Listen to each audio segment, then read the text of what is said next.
Olá, Totes, sejam bem-vindos ao Megafone.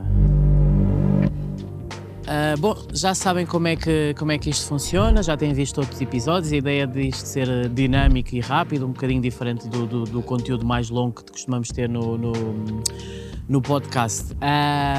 Portanto, nós hoje escolhemos para falar. Escolhemos, como sempre, 5 tweets, 5 mensagens que lemos na internet que achei curioso trazer para debater.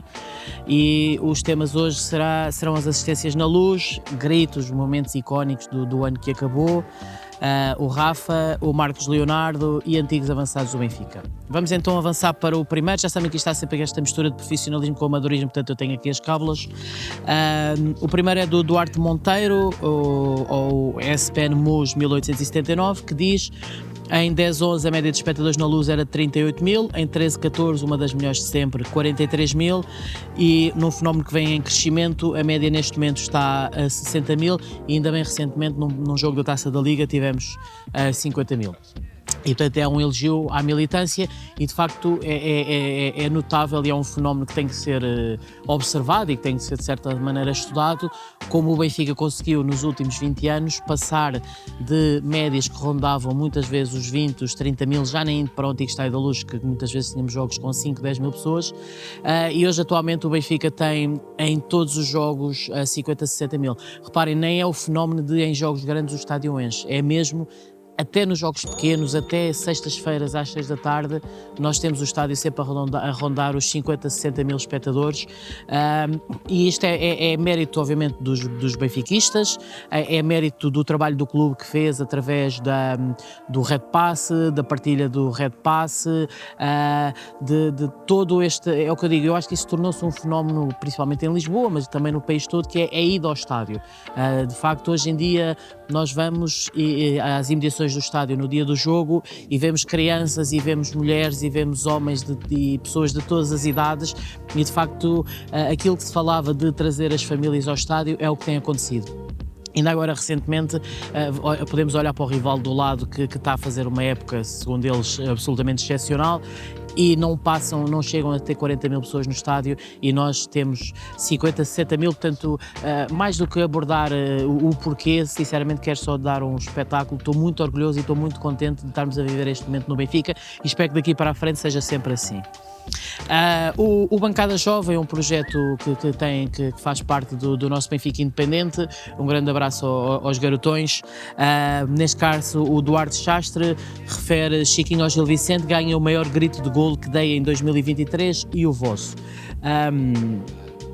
Eu concordo com esse golo, foi espetacular, grito imenso, mas eu, na minha opinião, o grito que eu escolheria seria o do Rafa ao Braga.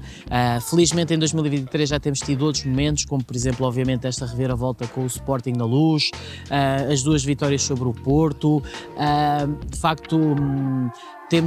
Já tivemos muitos bons momentos em 2023, olhamos para esse ano e obviamente o jogo com o Santa Clara, a celebração do título, mas se eu tivesse que escolher o golo que eu mais festejei, colocaria ali um segundo lugar aproximado o golo do Tengsted, ou o momento em que o árbitro aponta depois de ir ao VAR, aponta para o centro relevado com o Sporting, mas o jogo com o Braga, eu senti o mesmo que senti, por exemplo, com o jogo do Luizão ao Sporting em 2005, ou em 2010, aquele 2-0 ao Sporting. Há ali momentos, há jogos em que nós sentimos que é aqui, é o jogo do título.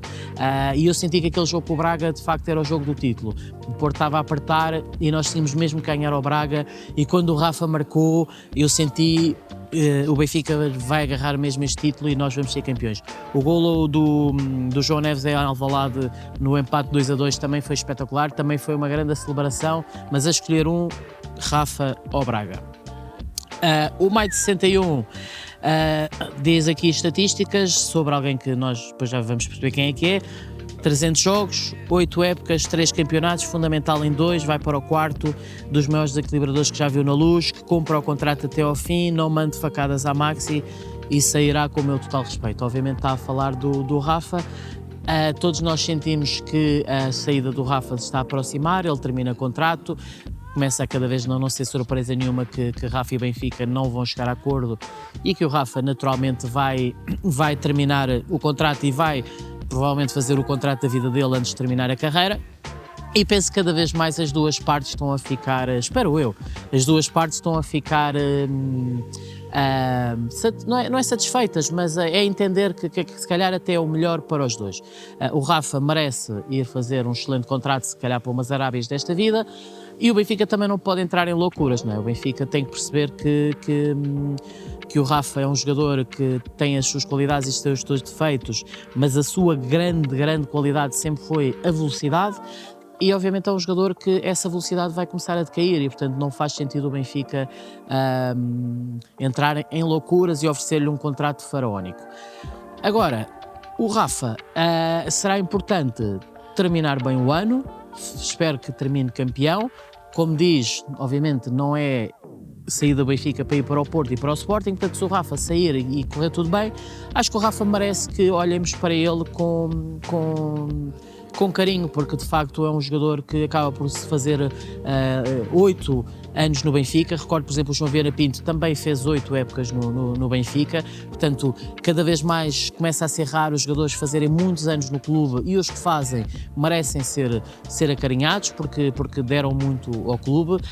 Depois, obviamente, as coisas com que nós embirramos, que falamos do Rafa, que falha os golos em frente à baliza, com o tempo tudo isso tende a diluir e fica este momento do golo ao Braga, fica outros momentos em que ele foi decisivo, a exibição fantástica que ele fez com os Juventus na Luz, aquele golo que ele marca ao Passos Ferreira, golo à Poborski, e de facto o Rafa que termine, faça uma grande final de percurso no Benfica, que seja campeão, que vá à sua vida e é tal coisa, os jogadores passam, como diz aquela música que agora tem vindo a ser cantada, os jogadores passam, os presidentes passam, nós ficamos cá, já sabemos que é o ciclo natural das coisas e estará tudo bem desde que acabem bem com o Benfica campeão. Depois temos aqui o Montevata, que refere, o Brasil está em pré-época, o jogador é jovem, obviamente estamos a falar do Marcos Leonardo. As expectativas estão muito altas, isto só vai funcionar com a paciência do clube, dos jogadores e dos adeptos e a noção de que apesar dos 18 milhões ele dificilmente será decisivo este ano, de outra forma em junho está emprestado ao Cuiabá. É uma reflexão importante porque de facto podemos olhar para o outro lado do campo e pensar no que aconteceu com o Trubin, não é? E eu contra mim falo porque eu sei o que é que eu disse do Trubin após ele fazer 2 jogos, embora com uma diferença, eu posso chegar ali ao podcast ou com amigos e dizer pá, o Trubin está-me a assustar, deu uma grande farangalhada, não sei o que é que está ali, mas eu não chego ao estádio e eu não vou assobiar o Trubin quando o Trubin tem a bola nos pés, é bem diferente. Mas de facto o Trubin é um bom exemplo de que não podemos causar mais nervosismo a um jogador ainda por cima jovem, que merece de facto ao início ser acarinhado e até ser um bocado aplacado pelos adeptos, e agora já estamos a ver o potencial todo do Trubin. Eu acho que o Marcos Leonardo é a mesma coisa, é um jogador de quem obviamente estamos a depositar esperanças, que chega a custar 18 milhões de euros, que chega numa situação em que nós sentimos que nos está a fazer falta um goleador, que chega no momento em que estamos aqui envolvidos na luta pelo título e queremos de facto um jogador que nos impulsione para sermos campeões, e não, obviamente, e não o Sporting e não o Porto, mas também temos que ter noção que uma coisa nós já sabemos, os jogadores que chegam do Brasil é sempre complicado ao nível da adaptação. Nem todos são os Jonas que chegam e rebentam logo assim que chegam, até porque o Jonas já tinha muitos anos da Europa e já tinha uma idade completamente diferente. Portanto, vamos ter paciência com este jogador. Eu quero que quem me dera a mim que ele chegue e rebente com aquilo tudo, com o Tugão, e comece a marcar golos, mas se não os marcar vamos ter que ter um bocadinho de paciência e se calhar é um jogador para se calhar contribuir este ano com 5, 10 golos e termos que continuar a ter o Tengsted a titular e o Arturo Cabral a titular e este Marcos Leonardo vai entrando, e temos que aceitar isso. Agora, obviamente eu gostava muito que o Marcos Leonardo seja o avançado que nós não estamos a ter esta temporada, era muito bom. Vamos ver. O Wertzmann, ou o Chiro 1904, dá aqui exemplo de contratações de avançados nos últimos anos. O RDT custou 20 milhões, o Yaremchuk 18 milhões, o Cabral 20 mais 5, este Marcos Leonardo custa 18, ou seja, desde 2017 estamos a avançar para quase 100 milhões de euros gastos e de certa maneira só o Jonas, que é o Cruzeiro do Valência, que pegou. Ou seja, é exatamente o contrassenso, pode parecer um contrassenso, é por um lado estamos a pedir paciência, por outro estamos a causar, temos esta exigência, não é? Porque de facto o Benfica é rendimento e é preocupante, de facto é preocupante que o Benfica, reparem, o Benfica está a contratar o Marcos Leonardo em janeiro por 18 milhões porque gastou 20 milhões noutro avançado há 5 meses e esse avançado não pegou destaca. E o Benfica está-se a comportar um bocadinho como um novo rico. Reparem, eu não critico o Benfica gastar 18 milhões agora. Eu gosto de um clube que sabe emendar a mão e que de facto sentimos que está a dar tudo para ser campeão. A minha crítica não está não é aí. A minha crítica está de facto em que os 20 milhões pelo Arthur Cabral, e eu ainda tenho esperança que o Arthur Cabral ainda marque uns bons golinhos esta época, e eu adorava isso, mas de facto não pareceu ter sido uma excelente contratação, tal como o Jurasek por 14 milhões também não parece ser uma grande contratação, e faz confusão um bocado algumas vezes as contratações do Benfica, ao nível até do perfil. Como é que se passa de um Grimaldo para um Jurasek, dois jogadores que não têm nada, eu nem falo da qualidade, falo mesmo do tipo de jogador que é. Como é que se passa de um Gonçalo Ramos para um Arthur Cabral, são jogadores completamente diferentes, sendo que o treinador é o mesmo. Portanto, há contratações no Benfica que se tornam um bocadinho difíceis de entender, que não seja, eu não quero acreditar nisto, mas às vezes parece que é aquela coisa de chega um empresário e mostra, como era a antiga, mostra umas quantas cassetes VHS ou uns quantos DVDs e um gajo vê lá e diz, pá, este gajo parece craque, vem. E se não vem, passado 5 meses, vem outro. E o Benfica tem que olhar para o exemplo, por exemplo, do Porto e perceber que isto dá até um determinado momento. Quer dizer, o Benfica tem fichas e tem créditos para gastar, mas não pode andar assim a gastar créditos falhados.